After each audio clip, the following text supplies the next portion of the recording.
Donte të festonte ditën e pavarësisë. Shqiptari thyen në arrestin në shtëpi dhe arrestohet përsëri. Një histori e pazakontë ka ndodhur në Itali ku një shqiptar përfundoi në pranga pasi the urdhrin e gjykatës dhe shkoi të festonte ditën e pavarësisë në një lokal I dyshuari 57 vjeçar ishte në arrest shtëpiak me pyzylyk elektronik për veprën penale dhunë në familje, teksa ishte urdhëruar të mos I afrojë gruas së tij në distancë caktuar. Por teksa theu vendimin gjyqësor, ai shkoi në lokal për të festuar aty ku ishte dhe bashortja.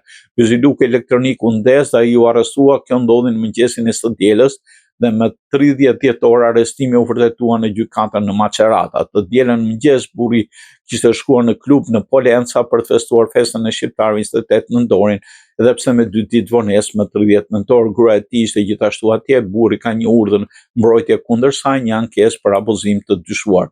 Pas raportimit, policia mbriti në vend ngjarje dhe arrestoi atë, shkruan media italiane. Arrestimi u vërtetua në gjykatën e Maceratës para gjyqtarit Enrico Panaggi. Arrestimi u vërtetua dhe shqiptari I mbrojtur nga avokati Paolo Carnevali u lirua sërish.